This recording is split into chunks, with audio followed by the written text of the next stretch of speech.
Hello guys, welcome back to my channel. My name is Pankaj. My channel name is out of और चलिए start करने वाले हैं। आज हमारा सेक्शन सी है। सेक्शन सी में देखो कौन सा पेपर कर रहे हैं वो देख लो।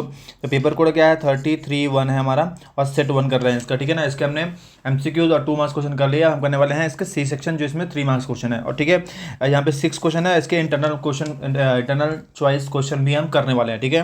तो क्वेश्चन नंबर 26 है, उसका और क्वेश्चन भी करेंगे, ठीक है। देखो भाई, तो जल्दी से ज़्यादा टाइम वेस्ट ना करते हो, हम स्टार्ट करेंगे इसको, ठीक है ना। तो हमारा पहला क्वेश्चन क्या लिखा हुआ है, सोल्यूशन देखते हैं हम। लिखा है the first if the sum of the first 7 term of A P is 49। देखो यहाँ पे लिखा हुआ है S7 का लिया है 49 और यहाँ पे N क्या है हमारा 7 है, ठीक है। पहला condition.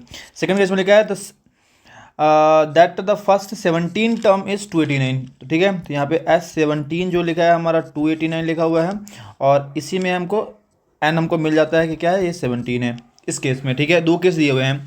Then find the sum of the first 20 term. तो देखो हमको पहले पता करना पड़ेगा ए और डी, ठीक है। और ए और डी जब हमको मिल गया तो हम क्या निकाल सकते हैं, उसमें 20 टर्म निकाल सकते हैं, इजीली सम निकाल सकते हैं इसका, ठीक है ना। तो पहले हम निकालेंगे इसमें इक्वेशन 1 इक्वेशन 2 मिलेगा ए और डी के फॉर्म में। तो एस एन का फॉर्मूला हमारा मालूम होता है, ये क्या है यहाँ पे मैंने मेंशन किया, आप देख सकते हो यहाँ पे 2a+n-1d लिखा हुआ है, ठीक है। तो एस एन हमारा क्या है 49 है, यहाँ पे n जो है 7/2 हो जाएगा। यहाँ पे 2a+n कितना है हमारा 7, तो 7-1d हमको मालूम नहीं है।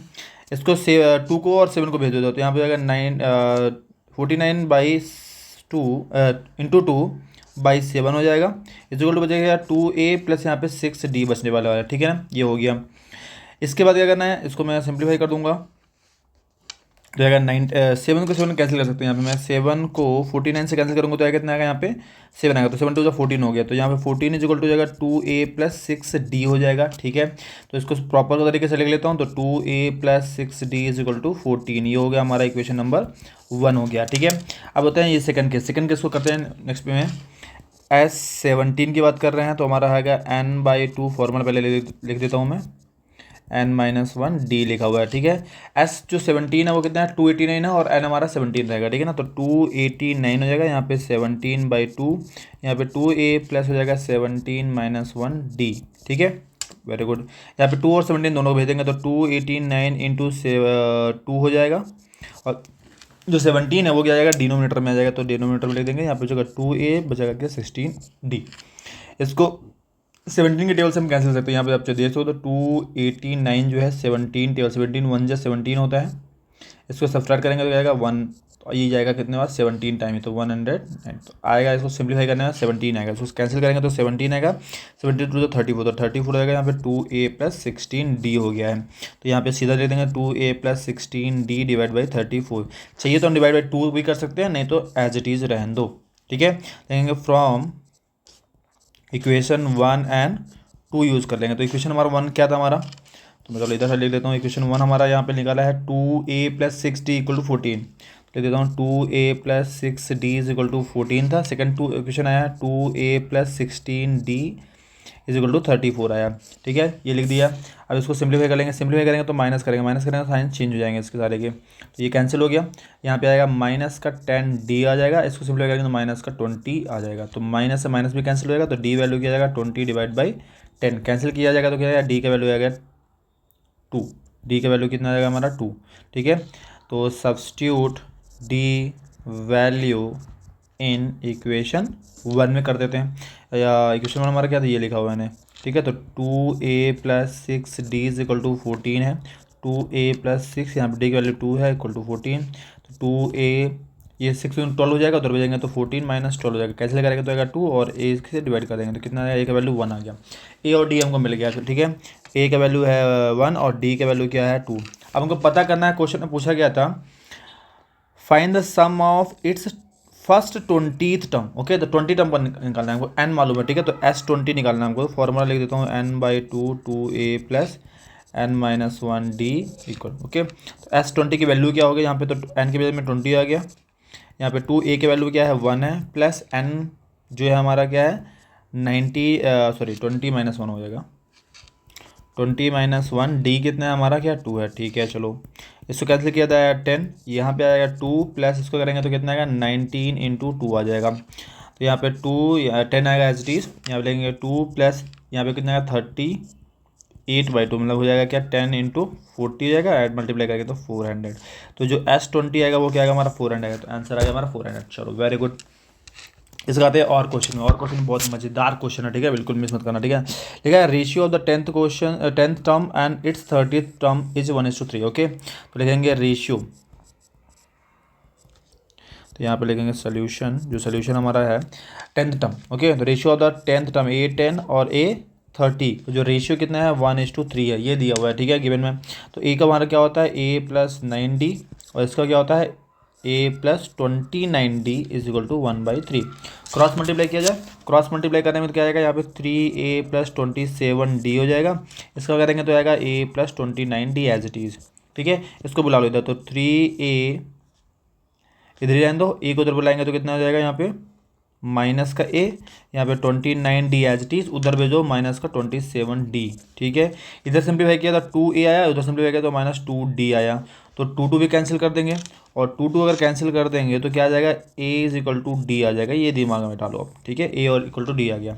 इसके बाद क्या करना है, अब इसके बाद देखेंगे यहाँ पे लिखा हुआ है find its sum of its first 6 term is 42, ठीक है। तो यहाँ पे S6 जो दिया है 42 दिया है, और यहाँ पे N क्या हो जाएगा 6 हो जाएगा, तो SN फॉर्मूला यूज़ कर लेंगे, ठीक है। चलो मैं यहाँ पे यूज़ करता हूँ, तो S6 निकालना है हमको, तो N/2 यहाँ पे 2A + N-1D होता है, ठीक है। चलो S6 का वैल्यू क्या है 42 है, यहाँ पे 6/2 हो जाएगा, यहाँ पे आएगा 2A + N हमारा है 6 - 1D हो जाएगा। चलो ठीक है, तो यहाँ पे इसको कैंसिल करेंगे तो 3 आ गया है, तो 42, यहाँ पे क्या करना है 3 को एज इट इज, यहाँ पे आएगा 2A, यहाँ पे आएगा 5D, ठीक है।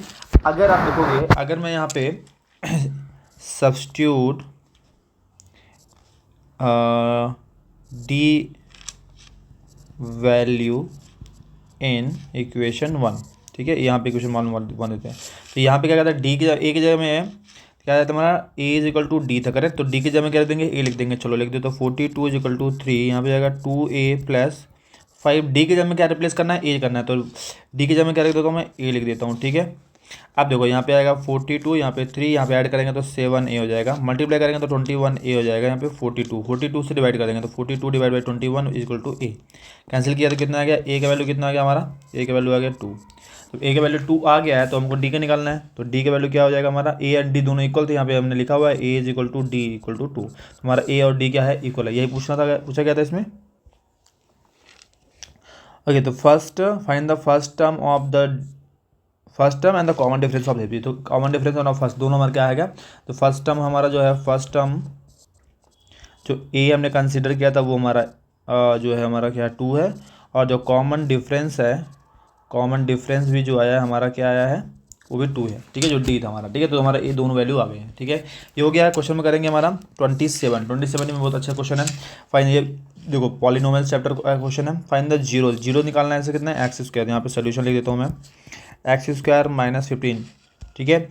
And verify the relation between the zeros and coefficient of the polynomial, ठीक है, ये दिमाग में रखना, ठीक है। तो यहाँ पे करेंगे, इसको सिंप्लीफाई करना है, डायरेक्टली मैं इक्वेट कर देता हूँ, इक्वल टू 0 रखूँगा तो यहाँ पे x² इक्वल टू हो जाएगा +15, देन स्क्वायर रूट भेज देंगे तो यहाँ पे हो जाएगा, और यहाँ पे प्लस माइनस लग जाता है, तो मतलब x का वैल्यू हो जाएगा +√15, और y के वैल्यू x का वैल्यू हो जाएगा -√15, ठीक है। तो यहाँ पे क्या कर सकते हैं, इसको ले दें अल्फा इज इक्वल टू √15, और इसको दे देंगे बीटा इज इक्वल टू -√15, तो ये हमारा क्या हो गया जीरोज हो गया, ठीक है,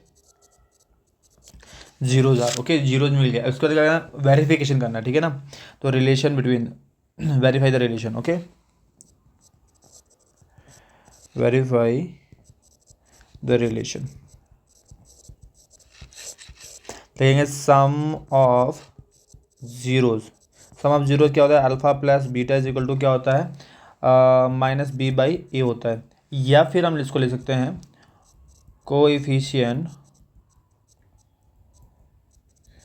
of x and coefficient of x² भी ले सकते हैं, ठीक है ना। यहाँ पे उसके पहले करने के बाद, इसके बाद क्या करना पड़ेगा हमको, लिखना पड़ेगा x² - 15 comparing ax² + bx + c, okay, इससे कंपेयर करेंगे तो क्या आएगा, ए का वैल्यू क्या मिलेगा हमको 1 मिलेगा क्योंकि एक्स स्क्वायर के साथ था। बी का वैल्यू लिखेंगे यहाँ पे कुछ भी नहीं है तो यहाँ पे 0 लिखेंगे और सी की जगह में क्या आ जाएगा, क्या माइनस का 15। ये ध्यान रखना, कॉफी एक्स स्क्वायर के बेस पे करना, ठीक है। ठीक है, यहाँ पे एक्स स्क्वायर है, यहाँ पे एक्स स्क्वायर है, इसके साथ क्या दिख रहा है, ए की जगह में यहाँ पे, ए की जगह में यहाँ पे कुछ नहीं है, एक्स की जगह में यहाँ पे 1 हो जाएगा। ठीक है, सी कांस्टेंट है और ये भी कांस्टेंट है। बी एक्स वाला फॉर्म दिया नहीं है तो वो क्या हो जाएगा 0, जो नहीं दिया वो 0। यहाँ पे ए बी सी का वैल्यू लिख दिया है। यहाँ पे वैल्यू लिखेंगे अल्फा वैल्यू, अल्फा का वैल्यू क्या लिखा था हमने, अल्फा है √15 और ये -√15, ठीक है ना। तो यहाँ लिखेंगे √15 प्लस -√15। यहाँ बी का वैल्यू क्या है हमारा, यहाँ पे 0 लिख देंगे, बाई ए का वैल्यू कितना था हमारा 1 था। ठीक है, तो यहाँ पे इसको सब्ट्रैक्ट करेंगे तो कितना आएगा 0, यहाँ पे आएगा 0। तो ये हो जाएगा क्या, वेरिफिकेशन हो गया। अब करेंगे product of zeros, product of zeros करेंगे यहाँ पे अल्फ़ा इनटू बीटा करेंगे तो क्या आ जाएगा C/A। जो C/A होता है क्या, कोफिशिएंट कांस्टेंट होता है और ये होता है कोफिशिएंट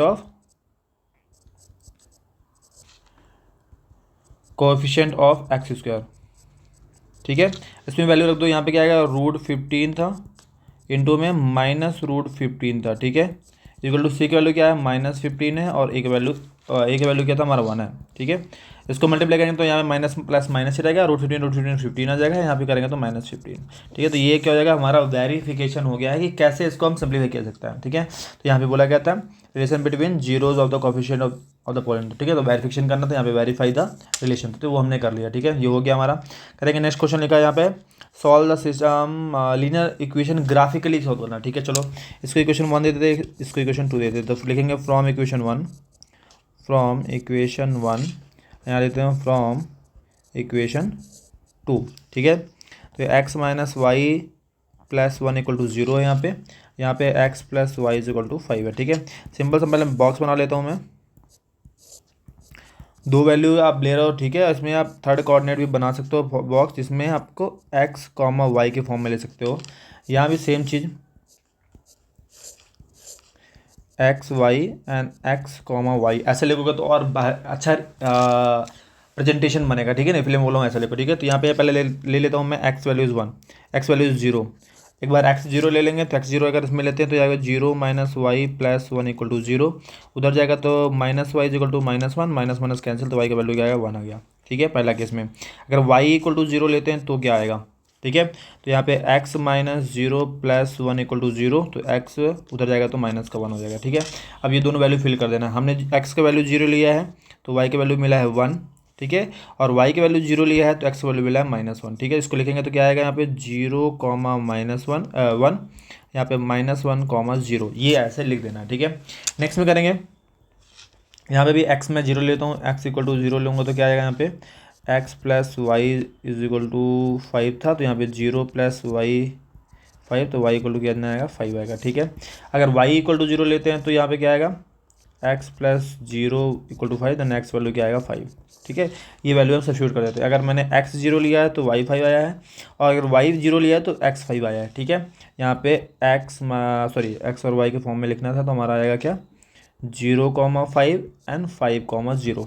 ये दिमाग में रखना, वैल्यू दिमाग में रखो। ठीक है ना, अब देखो यहाँ पे लिखेंगे, पहले यहाँ पे 0 और 1 लिखना ढूंढना है, तो 0 और 1 कहाँ पे आएगा, तो x में 0 और y में क्या देखना है 1 देना, तो पहला पॉइंट यहाँ पे आएगा। ठीक है, दूसरा पॉइंट देखेंगे यहाँ पे -1 और 0 ढूंढना है। ठीक है ना, तो -1 यहाँ पे और 0 यहाँ पे, ये दोनों पॉइंट मिल गए। अब यहाँ से एक स्ट्रेट लाइन बना सकते हैं हम। ठीक है,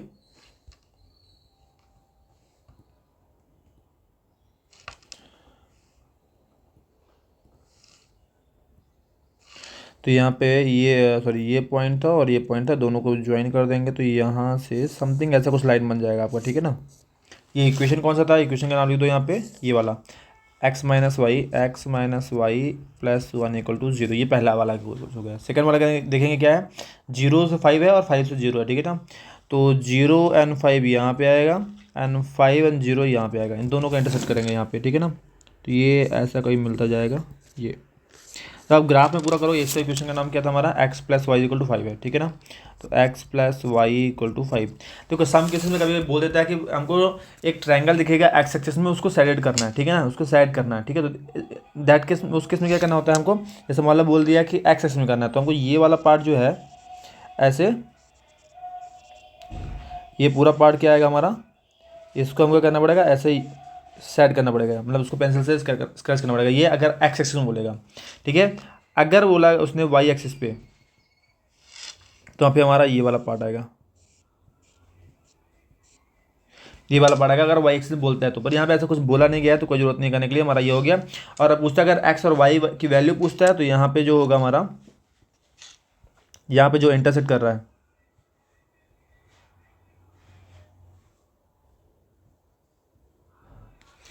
जो एक्स और वाई की वैल्यू है यहाँ पे, वो जहाँ पे इंटरसेक्ट करेगा वो आएगा। यहाँ जैसे मान लो ये कर रहा है अप्रॉक्सिमेटली 3 के पास करेगा, तो मतलब 3 और 2 हमारा इसका एक्स और वाई की वैल्यू भी हो सकता है, ठीक है ना। तो इस तरह हमें करना है ग्राफिकल मेथड। चलो ये मेथड हो गया, ये क्वेश्चन हो गया। करेंगे क्वेश्चन नंबर 29 करेंगे। इसके भी 2 क्वेश्चन दिया, वो दोनों क्वेश्चन करने वाले हम, ठीक है ना।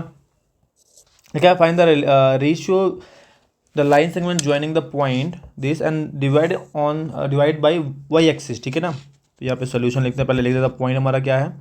ए पॉइंट मान लेते हैं इसको 5 और 3 मान लेते हैं, और बी पॉइंट जो है हमारा मान लेते हैं -1 और 6 है, ठीक है। ये हो गया। और लिखा divide in y axis, okay. तो point divided by y axis, then coordinate क्या होंगे उसे, कोऑर्डिनेट क्या जाएंगे यहाँ पे। वाई एक्सिस में कोई भी पॉइंट होता, मान लो अगर एक्स एक्सिस ये वाई है, वाई एक्सिस में कोई पॉइंट होगा तो क्या होगा, यहाँ पे वाई 0 होगा या एक्स 0 होगा। यहाँ पे एक्स 0 होगा और वाई की वैल्यू रहेगा, तो मतलब क्या आएगा वाई कॉमा 0 आएगा, एक्स हमारा यहाँ पे क्या होगा 0 हो जाता है, ठीक है ना। तो ये हमारा कोऑर्डिनेट रहेगा इसका, ठीक है ना। तो यहाँ पे इसको मैं वैल्यू दे देता हूँ कि ये x1 y1 x2 y2, ये हमारा x और y रहेगा, ठीक है। ये हमारा वैल्यू तीनों रख दिए हैं। फॉर्मूला मैंने यहाँ पे लिखा हुआ है, डायरेक्टली मैं लिख देता हूँ चाहे। तो कोऑर्डिनेट ऑफ, मान लेते इसको पॉइंट P है, ठीक है, जो एक्सिस में डिवाइड करा है P है, तो x और y लिख देता हूँ यहाँ पे। अभी फ़िलहाल फॉर्मूला लिख देंगे यहाँ पे। तो m(x2) + n(x1) m+n, या m(y2) + n(y1), यहाँ पे m+n। देखो यहाँ पे आप m1 m2 भी आप ले सकते हो, ठीक है। ऐसे कंपलसरी नहीं कि आप वही लेना है, आप m1 m2 भी ले सकते हैं, ठीक है ना। यहाँ पे हमको रेशियो मालूम नहीं है, हमको पता क्या लिखा है, फाइंड द रेशियो ही पूछा गया, ठीक है। रेशियो पता करना है, ठीक है। चलो यहाँ पे लिख देंगे एक्स और वाई कितना, यहाँ पे एक्चुअली मैंने ये गलत लिख दिया। यहाँ पे एक्चुअली यहाँ पे अगर एक्स वाई है तो ये होगा हमारा क्या, एक्स और वाई का हो जाएगा यहाँ पे 0 एंड वाई होगा, क्योंकि वाई कोऑर्डिनेट हम लोग लिखते हैं सेकंड में, तो ठीक है।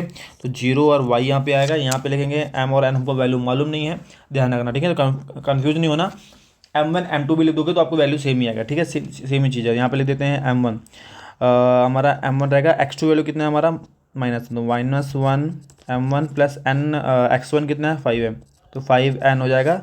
यहाँ पे m+n एज इट इज रख देना, कोई दिक्कत नहीं है। यहाँ पे करेंगे m का वैल्यू कितना है, सॉरी y2 का वैल्यू कितना हमारा 6 है, तो 6m हो जाएगा। और यहाँ पे इसका वैल्यू कितना 3n हो जाएगा, ठीक है। यहाँ पे m+n, ये हमको लिख देना। अब क्या करना है, इसको फिर से थोड़ा सिंप्लीफाई कर देता हूँ उधर साइड। तो यहाँ पे आएगा क्या 0, y हो जाएगा। यहाँ पे करेंगे, देखेंगे यहाँ पे -m + 5n हो जाएगा, तो यहाँ पे लिखेंगे -m + 5n, नीचे वही था हमारा m+n। नेक्स्ट में देखेंगे क्या लिखा है 6m + 3n हो जाएगा, तो 6m + 3n divide by m+n। हमको क्या करना है, ओनली टेकन लेना है ये x वाला पार्ट लेना है, क्योंकि x वाला 0 है तो उसको सिंप्लीफाई करने के रेशियो निकाला जा सकता है, ठीक है ना। तो लिखेंगे 0 = -m + 5n, यहाँ पे m+n हो जाएगा, ठीक है। इसको भेजेंगे उधर, अगर मैं इसको ट्रांसफर करता हूँ इधर मल्टीप्लाई करूँ तो क्या होगा 0 = हो जाएगा, सब 0 हो जाएगा, ठीक है ना। तो यहाँ पे -m + 5n, m को भी भेजो उधर, तो यहाँ पे प्लस का m, यहाँ पे 5n हो जाएगा। अब क्या कहते हैं n को भी भेजो, तो m डिवाइड बाई n हो जाएगा, यहाँ पे 5 नथिंग मिस, कुछ नहीं बचेगा तो 1 लिख देते हैं। तो ये होगा हमारा रेशियो। तो रेशियो हम ले सकते हैं इसको m/n के फॉर्म में लिखेंगे तो 5:1 आ जाएगा। 5:1 हमारा क्या, हमारा फाइनल आंसर हो जाएगा इसका, ठीक है। रेशियो जो है हमारा 5:1 हो जाएगा। तो ये हमारा ये हो गया, ठीक है। बहुत अच्छा क्वेश्चन था। और क्वेश्चन भी करने वाला है, यहाँ P और Q लिखा हुआ है, the 2 point find the coordinate of the point R in the line segment PQ such that this is condition. Okay, चलो मान लेते हैं यहाँ पे P और Q है, तो P एंड Q, P का कोऑर्डिनेट लिखा हुआ है यहाँ पे क्या -2 और 5, और Q कोऑर्डिनेट लिखा हुआ है यहाँ पे 3 और 2 लिखा हुआ है, ये दोनों कोऑर्डिनेट लिखे हुए हैं, ठीक है। चलो यहाँ पे कोई पॉइंट R मान लेते हैं यहाँ पे, ठीक है। तो यहाँ पे लिखा हुआ है PR = 2QR, क्यू आर को इधर भेजो तो P are divide by Q R हो जाएगा, या बचेगा 2, तो उसके नीचे कुछ नहीं है तो ले सकते हैं 1। तो यहाँ पे देखो रेशियो के फॉर्म में डिवाइड कर रहा है, ये रेशियो के फॉर्म में डिवाइड कर रहा है। तो पी से आर क्या है, पी से आर ये है 2 और क्यू से आर जो है हमारा क्या है 1, तो 2:1 हमारा रेशियो यहाँ से मिल जाएगा। तो P R is to Q R is equal to 2:1, जिसको बोल सकते हैं M is to N is equal to 2:1। ये हमारा यहाँ पे रेशियो निकल आएगा। ठीक है, P1 ये हमारा क्या है, P के वैल्यू देखेंगे तो P हमारा क्या है -2 और 5 जो है उसको लेंगे x1 y1, और यहाँ पे Q जो है 3 और 2 जो है वो है x2 एंड y2 लेंगे। हमको पता क्या करना है यहाँ पे, find the coordinate of the point R, R का कोऑर्डिनेट हमको पता करना है, इसको जो है x और y मानते हैं। ठीक है ना, वो हमको पता करना है। चलो यहाँ पे फॉर्मूला लिखा हुआ है, फॉर्मूला में वैल्यू रख देता हूँ मैं। तो कोऑर्डिनेट ऑफ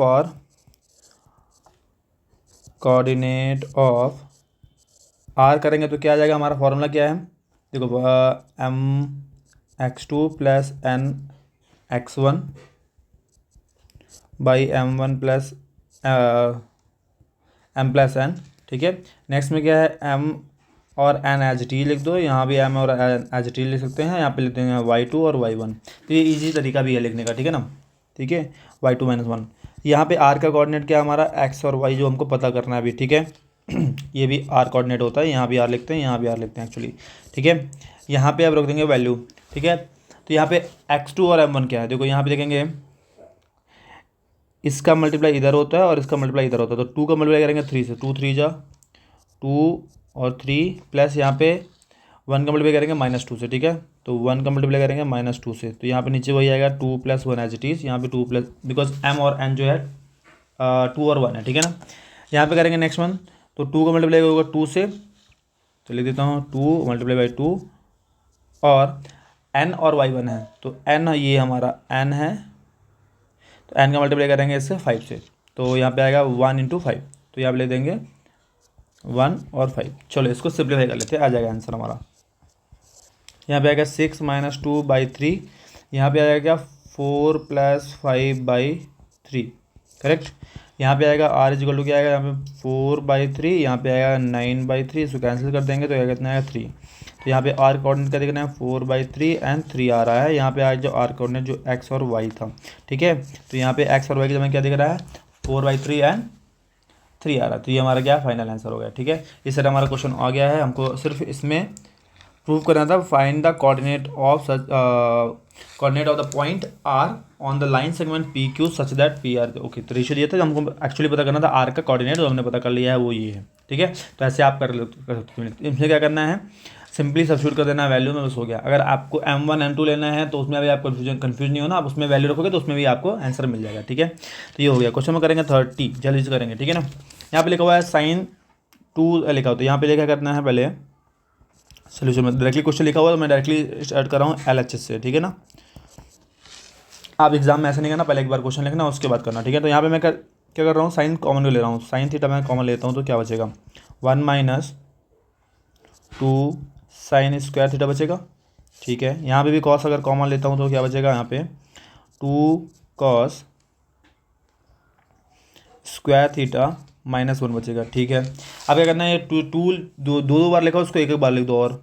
ठीक है, साइन थीटा तो ले सकते हैं इसका 1 - sine square theta minus sine square theta, क्योंकि ऐड करेंगे तो minus sine square theta minus sine plus हो जाएगा। ठीक है ना, मतलब 2 बार हो जाएंगे। यहाँ पे कॉस थीटा एज लिख दो, यहाँ पे लिख देंगे, यहाँ पे 2 cos लिखा हुआ है तो उसको ले देंगे क्या, cos theta cos square theta plus cos square theta -1 हो जाएगा। ठीक है, चलो कोई दिक्कत नहीं। तो यहाँ पे साइन थीटा यहाँ पे लिखा हुआ देखो, यहाँ पे हमको वैल्यू मालूम है, यहाँ से हम वैल्यू फार्मूला बना सकते हैं कि कॉस स्क्वायर थीटा क्या हो जाएगा 1 - साइन स्क्वायर थीटा हो जाएगा, करेक्ट। ठीक है, ये पहला वाला है। तो हम ऊपर वाले में क्या है 1 - साइन की जगह क्या, इसकी जगह में क्या यूज़ कर सकता हूँ, मैं लिख देता हूँ यहाँ पे। आप इसको देखोगे तो इसके मैं क्या लिख सकता हूँ, कॉस स्क्वायर थीटा लिख सकता हूँ, cos square theta minus sine square theta, ये लिख देंगे। ठीक है ना, इस वाले केस में। नेक्स्ट में देखेंगे यहाँ पे कॉस थीटा एज टी रहने दो, यहाँ पे लिखा हुआ है कॉस स्क्वायर -1। अब इसको देखो सीधे सीधे साइन का फॉर्मूला अगर बनाना चाहते हैं हम लोग, यहाँ से साइन का फॉर्मूला अगर बनाएंगे तो क्या आ जाएगा, sine square theta equal to हो जाएगा 1 - कॉस स्क्वायर थीटा। पर यहाँ पर उल्टा है, तो अगर मैं इसको उल्टा करता हूँ, इसको मैं उल्टा कर देता हूँ, कॉस पहले लिख देता हूँ और 1 उधर लिख देता हूँ, तो यहाँ पे साइन चेंज हो रहा है, तो यहाँ पे क्या आएगा माइनस साइन स्क्वायर थीटा आएगा, ठीक है ना। तो अगर इसको चेंज करेंगे तो माइनस साइन, ये स्टेप आपको लिखना पड़ेगा, ध्यान रखना, ठीक है ना, भूलना नहीं। तो यहाँ पे क्या हो जाएगा, cos square theta H D रहेगा, cos square theta H D लिख दो आप। तो ये वाला जो कॉस है वो एच डी लिख देता हूँ, कॉस स्क्वायर थीटा, और इसकी जगह मैं क्या लिख दूंगा, माइनस साइन स्क्वायर थीटा हो जाएगा, साइन स्क्वायर थीटा, ठीक है। अब ये पूरा पूरा पार्ट कैंसिल हो जाएगा, तो ये पूरा पार्ट कैंसिल कर देते हैं, तो ये वाला पार्ट कैंसिल हो गया, बचा क्या, sine theta by cos theta, sine theta cos theta का होता है टैन थीटा होता है, ये आपको क्या करना था, प्रूफ करना था, प्रूफ हो गया, ठीक है। चलो गाइस हम करने वाले हैं क्वेश्चन नंबर 31 लिखा हुआ है, the proof that tangent drawn and the end of the chord of the circle make equal angle with the chord, equal angle with the chord, मतलब ये क्या है, जो कॉर्ड बना है यहाँ पे मानते हैं ये ए है और ये बी है, यहाँ पे मानते हैं पी है, ठीक है। तो ये जो एंगल्स हैं, ये जो एंगल बनाना है हमको इक्वल है कि नहीं है, तो इसके लिए क्या करना पड़ेगा, हमको पहले प्रूफ करना पड़ेगा। यहाँ पे सेंटर ले लेते हैं, उसके पहले हमको क्या करना पड़ेगा, प्रूफ करना पड़ेगा कि ये क्या है हमारा, ये कॉर्ड जो है इक्वल है, वो हमको पहले प्रूफ करना पड़ेगा। अगर कॉर्ड प्रूफ कर दिए तो हम लोग बोलेंगे आइसोसेलेस ट्रायंगल से हमारा ये प्रूफ हो जाएगा, ठीक है ना, ये कर सकते हैं हम लोग। और वन मोर मेथड भी है कि हम यहाँ पे इसको ट्रायंगल प्रूफ करके भी इसको प्रूव कर सकते हैं कि यहाँ पे ये आइसोसेलेस ट्रायंगल, तो ये एंगल जो होंगे एक्स और एक्स भी होगा, और यहाँ पे जब एक्स होगा ये टोटल 90 होता है, ठीक है। तो उस बेस पे भी कर सकते हैं या इस बेस भी कर सकते हैं, तो हम कर रहे हैं पहले इसको, इन दोनों ट्रायंगल को ट्रांजेंट को प्रूव कर देते हैं कि ये दोनों क्या है, इक्वल है, ठीक है ना। तो ले देते हैं यहाँ पे गिवन, ठीक है। इसको बहुत सारे मेथड से कर सकते हैं, ऐसा नहीं कि वही मेथड करना है, और भी मेथड से हम यूज़ कर सकते हैं, ठीक है। तो लिख देंगे यहाँ पे कि सर्कल विथ सेंटर हो, circle with centre O, A P and B P are tangent, okay, ये लिख देना, ठीक है। प्रूफ में क्या लिख देना है हमको, प्रूफ में लिख देना है कि angle B A P is equal to A B P, ये हमको प्रूव करना है। आते हैं प्रूफ में, प्रूफ में बहुत इजी है, आराम से कर सकते हैं इसको। हम क्या करना है, पहले लेते हैं ट्रायंगल, दोनों ट्रायंगल ले लेते हैं, इसमें कोई डिवाइड कर देते हैं बीच से एक ट्रायंगल को, इन दोनों ट्रायंगल को प्रूव कर देते हैं कि दोनों सिमिलर है कि नहीं है, ठीक है। प्रूव कर देते हैं, सॉरी कॉन्ग्रेंट है कि नहीं है। लेंगे A O P, triangle A O P and triangle B O P, triangle B O P, ठीक है। ये दोनों ट्रायंगल को ले लेंगे, यहाँ पे लिखेंगे, देखो यहाँ पे क्या है, पहले क्या ले सकते हैं कि ओ पी क्या कॉमन साइड है, O P and O P is a common side बोल सकते हैं, ठीक है। मैं इस मेथड से आपको क्यों बता रहा हूँ, क्योंकि देखो अगर एक क्वेश्चन और आता है जिसमें प्रूफ करना है कि टेंजेंट्स आर इक्वल, तो वो भी आपको क्वेश्चन इसमें आपको कवर हो जाएगा, इसलिए मैं आपको इसलिए इस मेथड से बता रहा हूँ कि आपको 2 क्वेश्चन कवर हो जाएंगे इसमें, ठीक है ना। इसमें लिखेंगे यहाँ पे O A and O A are O B, not O B equal है। देखो यहाँ पे ओ ए और ओ बी क्या है, दोनों क्या है, रेडियस है, तो रेडियस है इसलिए क्या है हमारा इक्वल है, ठीक है। चलो ये प्रूव कर दिया। नेक्स्ट में देखेंगे यहाँ पे जो एंगल बनाते हैं लोग, ठीक है ना, यहाँ पे जो एंगल ये है, एंगल ए और एंगल जो बी बनता है, तो angle A is equal to angle B, लिख देंगे क्या, angle between radius and tangent, radius and tangent वो क्या होता है हमारा 90 डिग्री होता है, ठीक है ना। इसलिए हम यहाँ पे बोल सकते हैं ये 3 चीज़ें मिल गई हमको। 3 चीज़ें मिल गई तो बोलेंगे राइट एंगल मिल गया, एक ये ओपी जो है हाइपोटेनस है, क्योंकि अपोजिट टू राइट एंगल है तो वो हाइपोटेनस हो गया, और एक साइड मिल गया। तो यहाँ पे ले देंगे कि triangle A O P congruent to triangle B O P, ठीक है, बाई आर एच एस, ये लिख देंगे। तो ये लिख देंगे तो ले देंगे कि ए पी इक्वल है क्या, बी पी के भी, ठीक है, ये प्रूव हो गया। लिख देंगे by C P C T, ठीक है, ये लिख देंगे कि जब ये सारी चीज़ इक्वल है तो ये वाले जो साइड्स हैं वो भी क्या हमारे इक्वल होंगे। तो यहाँ लिख देंगे कि ट्रायंगल ए, जो कौन सा ट्रायंगल ए बी पी, यहाँ पे बोला है ये वाला ट्रायंगल है, आप देख रहे हैं इस ट्रायंगल की बात कर रहे हैं हम। इस ट्रायंगल में, इसी 3 ट्रायंगल में क्या करना है हमको, ले देंगे ट्रायंगल ए बी पी